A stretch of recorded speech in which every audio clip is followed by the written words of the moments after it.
Bonjour à tous et à toutes. Aujourd'hui, nous allons parler d'une idée du Rebbe de Kloisenburg qui pose une question pertinente sur la Megillah. Il y a écrit dans la Megillah que tout ce que Mordechai disait à Esther de faire, elle faisait. Ou Ma'amar Mordechai, Esther osa. Tout ce qu'elle fait.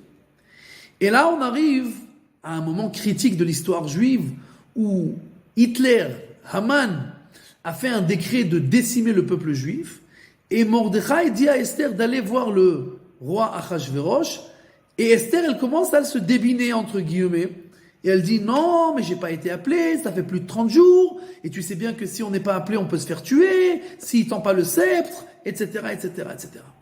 Et le Rebbe de Kloisenburg pose la question, on dit, je comprends pas, pour tout ce qui est bénin, tout ce que Mordechai dit à Esther, elle le fait, mais quand il lui parle d'aller sauver le peuple juif, alors tout d'un coup, elle a des excuses, des histoires, des explications, etc.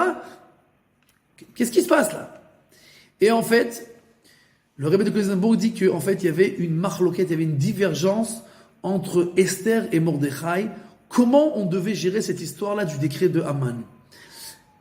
On sait très bien que la Géoula, le Mashiach, viendra après que le peuple juif criera qu'on a sur personne sur qui se baser, se poser, s'appuyer, que sur Akadosh Baruch Hu, et on est arrivé au bout du rouleau, entre guillemets. D'accord? Et maintenant, il n'y a que Akadosh Baruch Hu qui peut nous sauver, et alors, tout le monde criera à Akadosh Baruch Hu, et alors, Akadosh Baruch Hu se dévoilera et emmènera le Mashiach. Mordechai dit, ou Doresh Tov lechol amo. Mordechai dit, écoute, il y a un décret, on doit faire le maximum pour sauver le maximum de juifs, et donc il faut faire le maximum d'efforts pour faire ce qu'on peut. Esther, elle dit non. Il y a un décret, et moi je veux que, entre guillemets, ce décret se passe, et qu'il y ait une Shoah, un holocauste, entre guillemets. Parce que, en fait, quand on n'aura plus rien à faire, et que le peuple juif, il sera sous les mains de ce Haman-là, alors Akadosh Baruch Hu, entre guillemets, n'aura plus le choix. Il sera obligé d'amener la Géoula. Il sera obligé d'amener le Mashiach. D'accord? Et en fait, donc elle dit, nous, on ne doit rien faire. Mordechai dit, nous, en tant qu'homme, on doit faire ce qu'on peut. Doresh Tov lechol amo. Mordechai, il veut le bien de son peuple.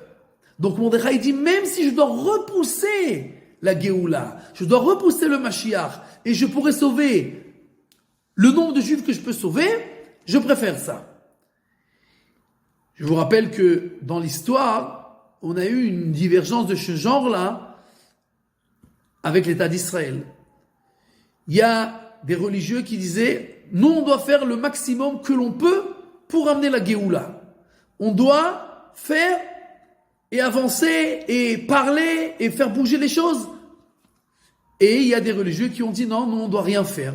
On doit attendre que le Mashiach il arrive, et nous on bouge pas le petit doigt, et il y a des malheurs, et etc. On n'aura pas de refuge dans l'État d'Israël, etc. On n'aura pas d'asile, c'est pas grave. Nous on ne fait rien, on attend que la Géoula elle arrive. Le Rebbe de Kloisenburg dit, et qui sait qui avait raison dans cette histoire, il dit on ne sait pas.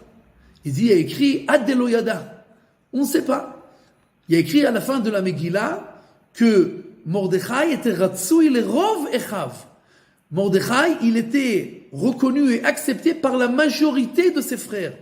La Gemara, elle dit, parce qu'il y a une partie du Sanhedrin, du grand tribunal, qui s'est séparée de lui. Et le Rebbe de Kloisenburg, il dit, pourquoi? Parce que dans le tribunal aussi, il y avait une divergence. Comment on doit amener la Géoula? Comme Esther, en ne faisant rien, ou comme Mordechai, en faisant le maximum? Qui c'est qui avait raison? Quand le Mashiach arrivera, on le saura. Be'atzlacha.